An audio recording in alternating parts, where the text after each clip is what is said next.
Tarzan 2013 is basically how we're going to be titling this review, because the film is simply titled Tarzan, but was also titled Tarzan 3D.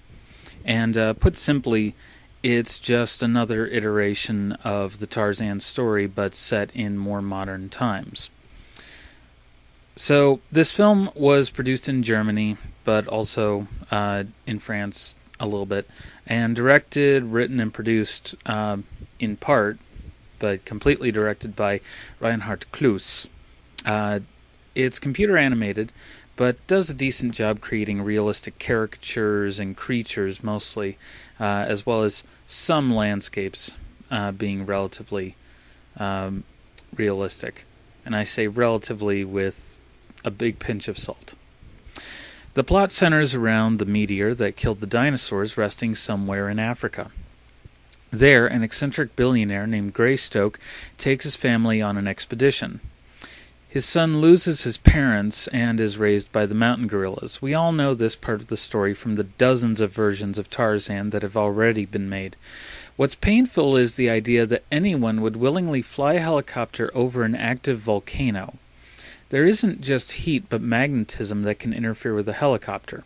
So then it's no surprise that then the helicopter's instruments go crazy, break down, and the helicopter crashes with only the young heir to Greystoke surviving. Much like in other versions, this one has villains. One is the leader of the gorillas, Tublot, and the other is the man who has been running Greystoke Incorporated, William Clayton. It's actually unfortunate that they had to write the plot with villains because it is an overused, simplistic source of conflict.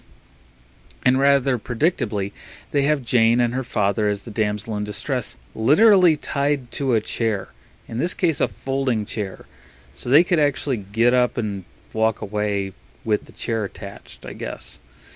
Anyway, Tarzan and Jane fall in love more because the plot calls for it than out of real, evident feelings. They've known each other at this point for like a day, but I guess supposedly, they fell in love when they were teenagers, but that's not really a realistic representation of how love works. The aforementioned meteor is basically magic, and as a plot device, it is weak. It's the MacGuffin that keeps the whole plot going, because otherwise we'd need to focus on the characters, which are two-dimensional at best. I will say that critics were hard on the animation style, which is actually pretty good. It's not overly stylized like a lot of other films, and at worst resembles the Thunderbirds marionettes on some of the worst characters. I noticed that the protagonists had more of a feminine build to their features and a masculine build to the antagonists. The place where this film shines is the environments. Although not terribly colorful, they do have a lot of realism in the regular environments, and in the Hidden Valley, more surreal designs for the life forms and landscapes, but not so much that you wouldn't believe that this could actually exist. It lends an air of mystery to the space, being the Hidden Valley, that makes you want them to go back and look around some more. In sort of the confrontation that's the climax, well, the pre-climax, to sort of start the descent towards the resolution, Clayton shoots Tarzan's gorilla mother, Kala, but she seems to be only wounded. The other gorillas break Tarzan out, and he plots how to rescue Jane and defeat Clayton. Tarzan parkours to the meteor, which has had a camp built on it by Clayton's men, and it's at this point that my suspension of disbelief was completely broken. Clayton and his men know that the meteor contains an unknown and potentially unstable form of energy, similar to radiation. But rather than break off some samples to analyze the rock to find out more about its properties and the energy it puts out, they put plastic explosive in the cave with charges, and they are going to blow it up.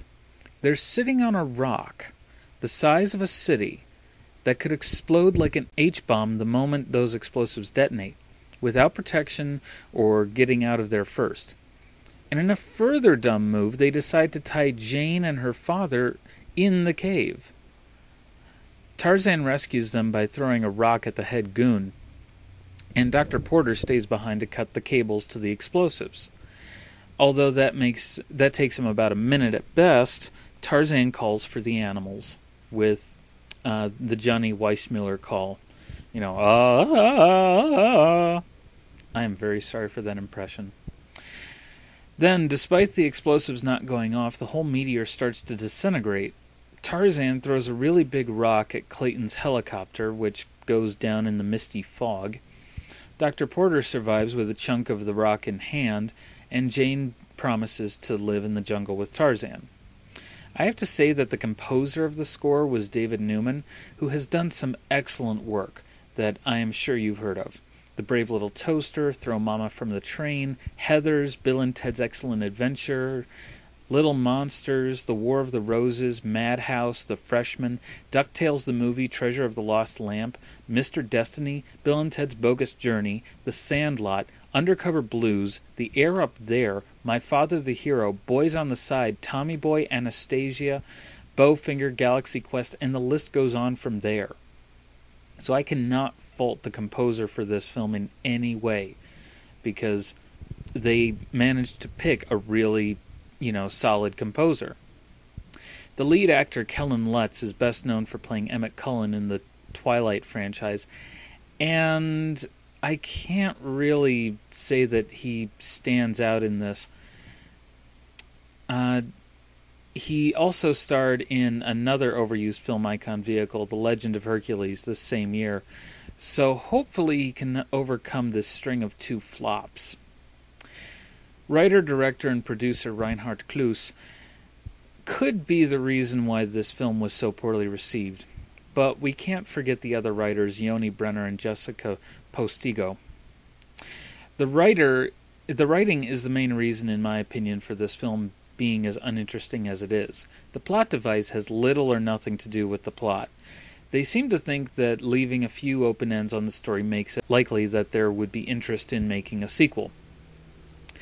But I just don't see it happening. The story fails to be compelling, and in 90 minutes fails to really captivate the viewer. The aforementioned animation is comparable to the style done in the early to mid-noughties by DreamWorks and Blue Sky, which is not surprising when we consider that it was done with motion capture. But it isn't bad and shows some talent from the animators for the fairly well-done landscapes, as I mentioned. It actually is a little sad that the film resembles Disney's Tarzan in look, despite being set in more contemporary times and having a different style of storytelling, in this case relying on narration rather than songs like in the Phil Collins Disney version. The narrator kind of jumps in and out and does exposition in ways that in some cases is unnecessary and in other cases is kind of gap-filling, but not in a very productive or constructive way that could have been more easily and better done simply by showing. They still rely on the idea that Tarzan swings from vines when it's fact that vines don't hang down. Vines grow up from the forest floor. Disney got around that inaccurate cliché by having Tarzan surf along the branches. The animators tried to give Tarzan a natural movement and speed, but then it seemed silly that Tarzan would be able to catch up to the helicopters, which are up the far side of a mountain. Then he slides on his feet down the mountain, like Disney's Tarzan did on the branches. I won't say that Klus or the other crew on the film were bad. It's just an old concept for a film with nothing new added to it. A plot device involving magic rocks just makes no sense in a Tarzan movie, and echoes more of Avatar. The need to have an antagonist similarly lacks reason. Tarzan just ends up feeling like they didn't know what to do, and came up with whatever hadn't been used before, and ends up falling into familiar formulae, tropes, and cliches. That being said, this film was still better than Disney's Epic, which came out the same year and was just as terrible, with the same basic tired themes, but had more publicity, more budget, and more talent invested in it. Tarzan gets a generous 2 out of 5 for the animators doing their best. It's not their fault that the plot was weak tea, and of course the composer was quite good. I don't even blame the filmmakers, as I'm sure they went in with good intentions and plenty of enthusiasm.